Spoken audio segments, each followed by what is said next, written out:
Hello दोस्तों, तो आज मैं आप लोगों के लिए एक्सप्लेन करने वाला हूँ टेल्स ऑफ हर्डिंग गॉड्स के लेटेस्ट एपिसोड को। तो एपिसोड की शुरुआत होती है और हम किन्मू को देखते हैं जो कह रहा था कि ग्रैंडपा डीप को गए हुए 6 दिन गुजर चुके हैं, मगर अब तक भी उनकी कोई भी खबर नहीं। उनकी छोड़ो बाकी के ग्रैंडपास की भी कोई खबर नहीं। पता नहीं मेरे ग्रैंडपास कहाँ रह गए। अब तो बस 3 दिन बचे हैं न्यू ईयर को, समझ नहीं आ रहा क्या करूँ। ये सब कहते हुए किन्मू अभी परेशान हो ही रहा था कि तभी हुवलिंगर कहने लगी कहीं ग्रैंडपा डीप किसी मुसीबत में तो नहीं। जो सुन के तो किन्मू और ज्यादा परेशान हो गया और कहने लगा अगर ऐसा है तो अब मुझे ही कुछ करना होगा। मैं यूं ही यहाँ पे हाथ धरे बैठे नहीं रह सकता। मैं डाजू रिवर के सोर्स में जाके ग्रैंडपास को ढूंढूंगा। जिसपे ड्रैगन किलिन कहने लगा ये हमारे लिए बिल्कुल भी सेफ नहीं, क्योंकि जब इतने सारे पावरफुल मास्टर्स अभी तक नहीं लौटे तो फिर हमारा क्या होगा। हम तो उन मास्टर्स के सामने कुछ भी नहीं। मेरी मानो तो हमें यहीं पे रुक के इंतजार करना चाहिए। हम ग्रैंडपास को ढूंढने गए तो कहीं ये ना हो कि हमें ही ढूंढने के लिए लोगों को आना पड़े। जिसपे किन्मू कहने लगा बात चाहे कुछ भी क्यों ना हो,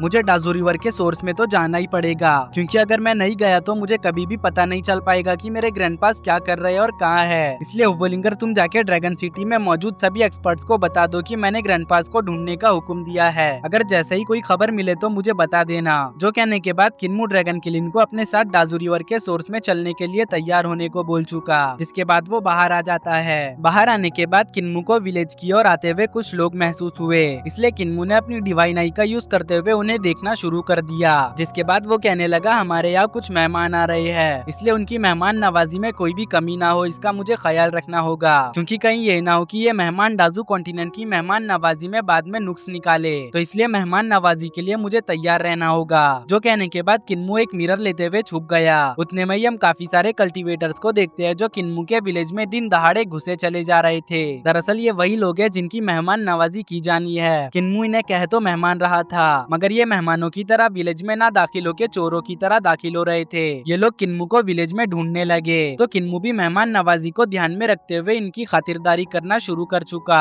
वो छुपके इस मिरर में अपने मेहमानों की पोजीशन चेक करता और उनकी खातिरदारी कर डालता। मतलब वो अपने लेजर जैसे एक एक अटैक में इन सभी को खत्म करता जाता। यहाँ पे ऐसा कोई भी नहीं था जो किन्मू के अटैक से बच सके। किन्मू हर किसी को वन शॉट में ही ढेर कर रहा था, जो देख के कुछ लोग डर चुके और किन्मू के मेहमान नवाजी का मजा चखे बगैर ही जाने लगे। लेकिन किन्मू घर आए मेहमानों को खाली हाथ कैसे जाने दे सकता है, इसलिए किन्मू ने इन सभी को भी अपनी मेहमान नवाजी का शिकार बना लिया। ये सिलसिला 2 दिन और 2 रातों तक चलता है। किन्मू इस बीच मेहमान नवाजी में कोई भी कमी नहीं करता, जो भी आता उसको बराबर का हक मिलता, जिस वजह से डाजू रिवर में मेहमानों की लाश का ढेर लग जाता है। जिसके बाद किन्मू डीमन किंग के पास आके उसे आजाद कर चुका और कहने लगा देखा जाए तो हम दोनों भी डीमंस है, तो तुम्हें मेरी मदद करना चाहिए। जिसपे डीमन किंग कहने लगा अच्छा तो तुम चाहते हो कि मैं तुमसे अपनी पावर्स शेयर करूं, लेकिन भला मैं ऐसा क्यों करूं? तुम तो मुझसे अच्छे से भी पेश नहीं आते, जब मर्जी तब मुझे मारते रहते हो, वो भी बिना किसी गलती के, तो इसीलिए मुझसे मदद मांगते हुए तुमने शर्म करना चाहिए। जिसपे किन्मू कहने लगा मेरे पास तुम्हारे लिए एक ऑफर है, अगर तुम मेरे ग्रैंडपास को ढूंढने में मेरी मदद करते हो तो मैं तुम्हें आजाद कर दूंगा। चलो बताओ कैसा लगा तुम्हें मेरा ये ऑफर? जिसपे डीमन किंग कहने लगा ये ऑफर तो काफी अच्छा है, मगर क्या सच में तुम मुझे आजाद करोगे? तो किन्मू कहने लगा हाँ, काम होने के बाद यकीनन मैं तुम्हें आजाद कर दूंगा। जो सुनने के बाद डीमन किंग इसके लिए राजी हो चुका। अब अगली सुबह हुवलिंगर किन्मू के पैगाम को लेके ड्रैगन सिटी की ओर जाने लगी। वहीं दूसरी तरफ किन्मू भी ग्रैंडपास को ढूंढने के सफर में जाने के लिए तैयारी शुरू कर चुका। सभी जरूरी चीजें लेने के बाद वो ड्रैगन किलिन के साथ सफर शुरू कर देता है। किन्मू के जाने के बाद इस जगह पे लोंग जियाओनान आ गई, जो अपने मरे हुए साथियों को देख के कहने लगी कि यहाँ पे जरूर कुछ गड़बड़ है। ये कहने के बाद वो सीधा डिजेबल विलेज में आ जाती है, जहाँ उसे कोई भी नजर नहीं आता। इसलिए वो कहने लगी कितनी अजीब बात है, इतना बड़ा विलेज और यहाँ पे रहने के लिए कोई भी नहीं। जो कहने के बाद वो इस जगह पे अपने स्पेशल सर्चिंग टेक्निक का यूज करते हुए विलेज को चेक करने लगती है। तो उसे किन्मू के ग्रैंडपास के कुछ ट्रेजर्स दिखे जो खुले में रखे हुए थे, जैसे कि ग्रैंडपा मू के फोर्जिंग टूल्स और ग्रैंडपा बुच्चर के कटिंग नाइफ्स या और भी बहुत कुछ। हालांकि ये बस ग्रैंडपास के रोजमर्रा की जिंदगी में काम आने वाली कुछ चीजें हैं, मगर ग्रैंडपास इस दुनिया के लेजेंडरी एक्सपर्ट होने की वजह से उनके मामूली सामान भी आम लोगों के लिए ट्रेजर है। इसलिए लोंग जियाओनान को ये चीजें ट्रेजर लग रही है, तो इसी वजह से वो इन ट्रेजर्स को हासिल करने के लालच में आ गई और अपने 2 बीस्टों को इन ट्रेजर्स को लेने भेज चुकी। मगर तभी हम यहाँ पे कुछ छोटी छोटी मकड़ियों को देखते हैं जो तुरंत ही इन बीस्टों को काट चुके, जिसके बाद वो इनकी ताकत को एब्जॉर्ब करते हुए बड़े हो जाते हैं। इवन की उन्होंने इन बीस्टों को खा भी लिया था। ये मकड़ियाँ इतने बड़े हो गए थे कि ये नजारा देख के लोंग जियाओनान हैरान हो जाती है। हैरानी के साथ साथ उसे यहाँ पे डर भी लग रहा था। दरअसल ये मकड़ियाँ किन्मू के ग्रैंडपा मार्क्स की है। जैसा कि वो एक पॉइजन ड्रैगन किंग है तो उनके पास ऐसी चीजों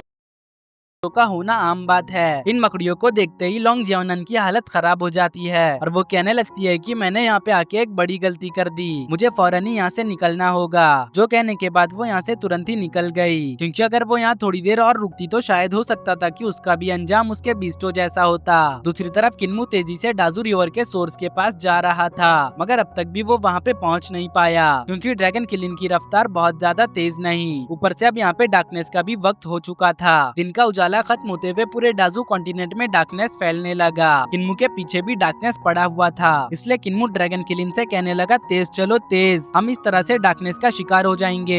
आगे देखो एक रिलीक है, इसलिए उस तरफ बढ़ो। इससे पहले कि ये लोग इस रिलीक में दाखिल हो पाते उनका रास्ता कोई रूट रोक देता है, जिस वजह से ये दोनों अब डार्कनेस के शिकार होने ही वाले थे। मगर किन्मू बिना वक्त गवाए तेजी से मूव होते हुए ड्रैगन किलिंग को भी अपने साथ अंदर लेके आ चुका, जहाँ डाजू कॉन्टिनेंट के बीस्ट पना ले रहे थे। यहाँ हर तरह के बीस्ट मौजूद थे, जैसे कि शाकाहारी और मांसाहारी, मगर कोई भी एक दूसरे पे हमला नहीं कर रहा था, क्योंकि इन्हें पता है कि किस जगह शिकार करना है और किस जगह मिलजुल कर रहना है। किन्मू को इस जगह पे एक डेटी का स्टैचू दिखा जो डार्कनेस से इन्हें प्रोटेक्ट कर रहा था। इस जगह पे हमें कुछ इंसानी कल्टीवेटर्स भी दिखाए गए जो आपस में बातचीत कर रहे थे। एक लड़की अपने सीनियर से कह रही थी कि वो डाजू कॉन्टिनेंट के चीजों से काफी ज्यादा हैरान है। यह हेवनली किंग स्टैचू भी काफी ज्यादा अजीब और चमत्कारी है। ये जगह ट्रेनिंग करने के लिए तो मुझे बिल्कुल भी सही नहीं लगता। जिसपे उसका सीनियर कहने लगा कि तुम्हारी ही तरह मेरा डिसाइपल शाई युआन भी इसी तरह की बातें करता था, मगर मैं तुम्हें बता दूं डाजू कॉन्टिनेंट के लोग इन हेवनली किंग स्टैचूज की बहुत ज्यादा रिस्पेक्ट करते हैं। वो हर रोज अगरबत्ती जलाकर इन्हें रिस्पेक्ट देते हैं। इन जैसे स्टैचूज का एक अलग ही ओरिजिन होता है। यहाँ किन्मू भी इन सब बातों को आग जलाते हुए सुन रहा था। किन्मू इस जगह पे डीमन किंग को भी निकाल लेता है। दूसरी तरफ ये लोग जो किन्मू के पास बैठे हुए थे वो अजीब तरह से किन्मू को देखने लगे, जिस बात का एहसास किन्मू को भी फौरन ही हो चुका, इसलिए वो अपनी डिवाइन आई टेक्निक का यूज करके इन लोगों को एनालाइज करने लगता है। तो डीमन किंग किन्मू के पास आते हुए उससे कहने लगा कि ये लोग कुछ अजीब लग रहे हैं,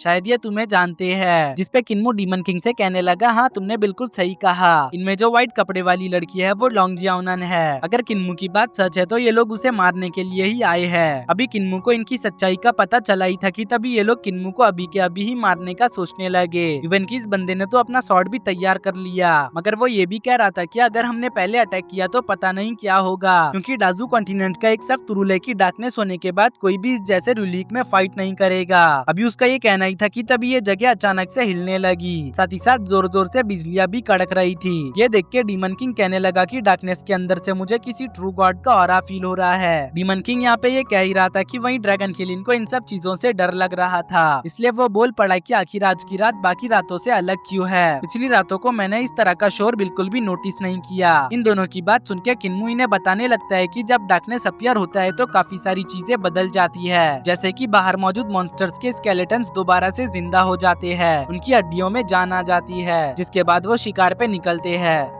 वो डार्कनेस में मौजूद डीमंस का शिकार करते हैं, इसलिए डाजू कॉन्टिनेंट में डार्कनेस के वक्त बाहर जाना मना है। और अभी जो तुम लोग शोर शराबा सुन रहे हो वो डीमंस और स्केलेटन मॉन्स्टर्स के बीच की फाइट का है। ये सब कुछ तब तक चलेगा जब तक सुबह की पहली किरण जमीन पे ना पड़ जाए। किन्मू की बताई गई बातें बिल्कुल सच थी, क्योंकि डार्कनेस के अंदर सच में फाइट होने की झलक दिख रही है। किन्मू की बातों को उसके दुश्मन भी गौर से कान लगा के सुन रहे थे। अब ये बंदा लॉन्ग जियाओनन के कान में उससे कहने लगा कि आधी रात गुजर गई है। उसका भी ये कहना ही था कि तभी एक जोरदार घंटा बजने की आवाज सुनाई देने लगी, और ये आवाज इसी तरफ आ रही थी जैसे ये आवाज चल के करीब आ रही हो। इस वजह से सभी लोगों का ध्यान दरवाजे पे चला गया। उतने में ही एक स्केलेटन जाइंट घंटा बजाते हुए इसी तरफ आते हुए दिखा। वो घंटा बजाते हुए कह रहा था कि साइड हो जाओ, रास्ता दो। वो यहाँ पे अकेला नहीं था, उसके साथ और भी काफी लोग थे, और इन सभी लोगों ने आर्मी के यूनिफॉर्म पहन रखे थे। ये लोग एक ही फॉर्मेशन में डिसिप्लिन के साथ चल रहे थे। यह दिखने में एक फौज का दस्ता लग रहा है। इन जाइंट्स को देखते ही किन्मू के दुश्मन घुटनों पे आते हुए अपना माथा टेकने लगे। अब इनमें से एक बंदा आगे आते हुए हेवनली किंग स्टैचू को ग्रीट करता है और कहने लगता है eastern sea dragon king disaster का फायदा उठा के रेबल कर रहा है, जिस वजह से बाहर केओस का माहौल है। तो इसी वजह से कैरफ्री विलेज से मैजेस्टी ने आपको ड्रैगन किंग को रोकने का ऑर्डर दिया है, इसलिए अब आपको उसे रोकना होगा। ये बंदा इस फौजी दस्ते का कमांडर था जो खास तौर पे मैसेज देने आया है। दोस्तों मुझे लगता है कि ये डिवाइन किंगडम का फौजी दस्ता है, क्योंकि एंशिएंट टाइम में डिजास्टर डिवाइन किंगडम पे ही आया गया था। कैरफ्री विलेज का नाम सुन के किन्मू कहने लगा कि फिर से कैरफ्री विलेज, आखिर ये कैरफ्री विलेज है क्या। मैसेज मिलते ही डेटी स्टैचू से पत्थर की परत हटने लगी और उसके अंदर से असली हेवनली किंग निकल आए, जो सब देख के डीमन किंग हैरानी में मुब्तला था। हेवनली किंग के अवेकन होते ही इस जगह पे पानी भरने लगा, मगर पानी ने हेवनली किंग के लिए रास्ता छोड़ दिया। तो अब हम हेवनली किंग को देखते हैं, जो कहने लगे कैटेस्ट्रॉफी के 20,000 साल बाद भी वो रेबल कर रहा है। जो कहने के बाद वो यहाँ पे अपने ब्लेड को समन करने लगे। तो हमें पास में ही मौजूद एक जाइंट ब्लेड को दिखाया गया, जो पत्थर में तब्दील था, लेकिन उसके ऊपर से भी पत्थर की परतें हटने लगी और ये ब्लेड उड़ के सीधा हेवनली किंग के हाथों में आ गया। इस ब्लेड पे कुछ चमकदार गोल्डन इंस्क्रिप्शंस भी कार्व थे। ये सब देख के यहाँ मौजूद लोगों को कुछ भी समझ नहीं आ रहा था, क्योंकि ये सब उनके लिए नया है। ब्लेड के मिल जाने के बाद हेवनली किंग कहने लगे कि मेरा माउंट किधर है। जो कहने के बाद वो अपनी चील जैसी नजरों को ड्रैगन किलिन पे गड़ा चुके और कहने लगे किलिन तुम अभी तक भी एडवांस नहीं कर पाए,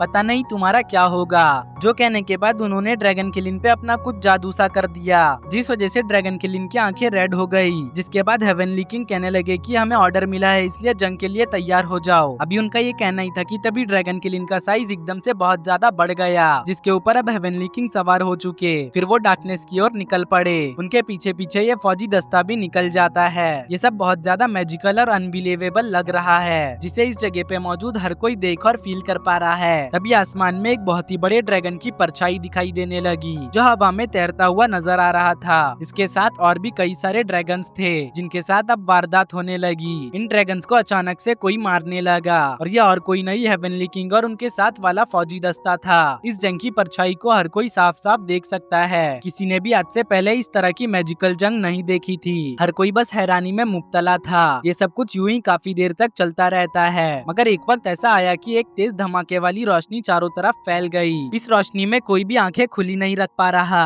जब रोशनी हटी तो एक कटा हुआ ड्रैगन का सर नीचे आ गिरा। ड्रैगन के सर के साथ साथ हेवनली किंग और ड्रैगन किलिन भी आ चुके थे। ये सीन वाकई में प्योर गूज़बम्प देने वाला था। जिसके बाद हेवनली किंग अपनी जगह पे वापस जाते हुए कहने लगे कि मेरी किस्मत अच्छी है कि मैं अपने मिशन में पास हो गया, इसलिए अब तुम सभी कैरफ्री विलेज जाके योर मैजेस्टी को ये खुशखबरी दोगे। जो कहने के बाद अब हेवनली किंग अपने हेवनली ब्लेड को वापस उसी जगह पे रख चुके जहाँ पे वो पहले था। फिर वो अपने स्टैचू वाले पोजीशन में भी बैठ गए। इधर फौजी दस्ता ड्रैगन किंग का कटा हुआ सर अपने साथ लेके जाने लगता है। वहीं पीछे की ओर हेवनली किंग वापस पत्थर की मूर्ति बनने लगे। ड्रैगन किलिन भी अब अपने नॉर्मल फॉर्म में आ चुका था। तो किन्मू से जगाते हुए उससे पूछने लगा कि आखिर तुम्हारे साथ क्या हुआ, जिसपे ड्रैगन किलिन उसे बताने लगा कि उसने एक अजीब सपना देखा। उसने देखा कि वो एक गॉड किंग को अपने साथ कैरी करके ड्रैगन किंग्स के साथ फाइट कर रहा है। वो गॉड किंग बहुत ज्यादा खतरनाक और ताकतवर था, क्योंकि वो सभी ड्रैगन किंग्स को बेरहमी से मारता जा रहा था। मेरी तरफ काफी सारे डिवाइन ड्रैगन्स बढ़ रहे थे, लेकिन गॉड किंग ने न सिर्फ डिवाइन ड्रैगन को मारा बल्कि उनके सरदार को भी बेरहमी से कत्ल कर डाला। उन्होंने उसका सर धड़ से अलग कर दिया।